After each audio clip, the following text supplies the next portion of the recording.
எசாயா அதிகாரம் 36. எசேக்கியா அரசனது ஆட்சியின் 14ஆம் ஆண்டில் அசிரியாவின் மன்னன் சனகெரிபு அரண் சூழ்ந்த யூதா நகர்கள் அனைத்திற்கும் எதிராக படையெடுத்து வந்து அவற்றை கைப்பற்றினான். பின்பு அசிரிய மன்னன் லாக்கிஸில் இருந்து ரப்சாக்கே என்பவனை பெரும் படையுடன் எருசலேமுக்கு எசேக்கியா அரசனிடம் அனுப்பி வைத்தான். அவனும் புறப்பட்டு வந்து வண்ணார் துறை நெடுஞ்சாலை அருகில் இருந்த மேற்கு குளம் கால்வாய் கரையில் நின்று கொண்டிருந்தான். அப்பொழுது அவனிடம் யூதாவை சார்ந்த அரண்மனை மேற்பார்வையாளரும் இல்கியாவின் மகனுமான எலியாக்கிம், எழுத்தரான செபுனா, பதிவாளரும் ஆசாபின் மகனுமான யோவாகு ஆகியோர் புறப்பட்டு சென்றனர். ரப்சாக்கே அவர்களை நோக்கி, எசேக்கியாவிடம் நீங்கள் சொல்ல வேண்டியது, மாவேந்தர் அசீரிய மன்னர் கூறுவது இதுவே: யாரை நம்பி நீ இப்படி செய்கிறாய்? வெறும் வாய்ப்பேச்சு போர்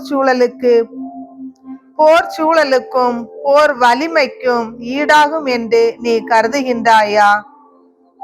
யாரை நம்பி நீ எனக்கெதிராய் கிளர்ச்சி செய்தாய்? இதோ முறிந்த நாணற்கோல் போன்ற எகிப்தின் மீது நம்பிக்கை வைத்துள்ளாய். ஒருவன் அதை ஊன்றுகோலாக கொண்டால் அது அவன் கைக்குள் ஊடுருவி சென்று காயப்படுத்தும். எகிப்து அரசன் பார்வோனும் தன்னை நம்பிய யாவருக்கும் இப்படியே இருப்பான். அல்லது எங்கள் கடவுளாகிய ஆண்டவர் மீது நம்பிக்கையை வைத்துள்ளோம் என்று நீங்கள் என்னிடம் சொல்வீர்களானால், அக்கடவுளின் வழிபாட்டு மேடைகளையும் பலிபீடங்களையும் இடித்தெறிந்தவன் எசேக்கியா அல்லவா? இந்த ஒரு பலிபீடத்தில் மட்டுமே நீங்கள் வழிபட வேண்டும் என்று யூதா எருசலேம் மக்களிடம் கூறியவனும் அவன் அல்லவா? இப்பொழுது என் தலைவராகிய அசிரிய அரசனுடன் பேரம் ஒன்று செய்து கொள். நான் உனக்கு 2000 குதிரைகளை தருவேன். ஆனால் அவற்றின் மேல் ஏறி செல்லும் திறனுள்ள வீரர்கள் உன்னிடம் உள்ளனரா? என் தலைவரின் அதிகாரிகளுள் மிக சிறிய தலைவன் ஒருவனை கூட பின்வாங்க செய்ய உன்னால் முடியுமா? இப்படி இருக்க நீ தேர் படைக்காகவும் குதிரை வீரர்களுக்காகவும் எகிப்தை நம்பி இருப்பது ஏன்? மேலும் ஆண்டவரின் விருப்பமின்றியா இந்த நாட்டுக்கு எதிராக வந்து அதை அழிக்கப் போகிறேன்? ஆண்டவர் என்னிடம், நீ இந்த நாட்டுக்கு எதிராக சென்று அதை அழித்துவிடு என்று கூறியுள்ளார் என்றான்.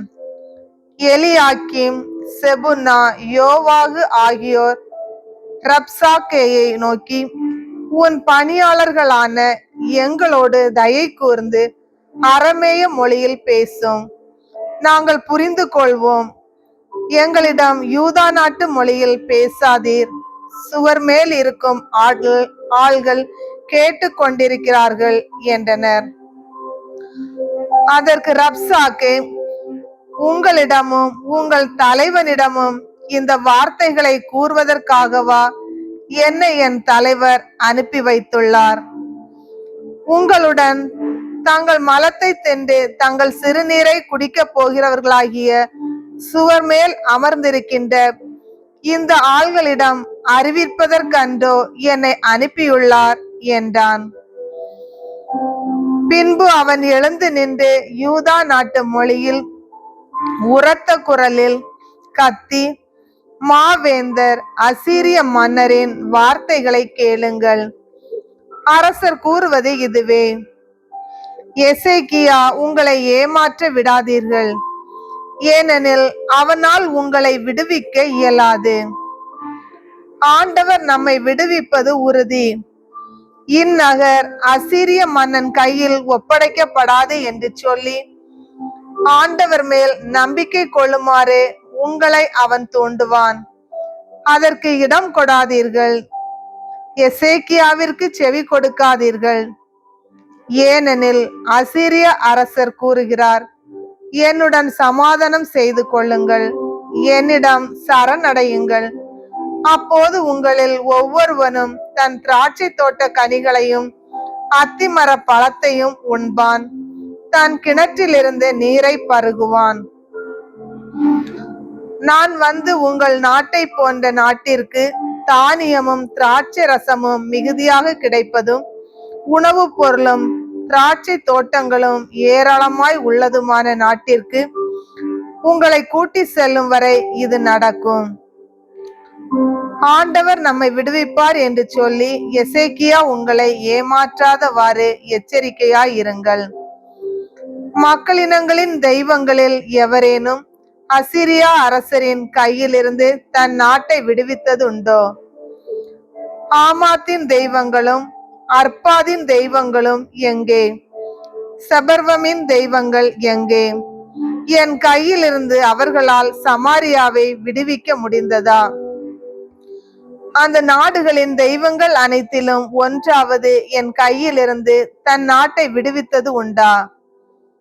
அப்படி இருக்க எருசலேமே என் கையிலிருந்து ஆண்டவரால் விடுவிக்க இயலுமா?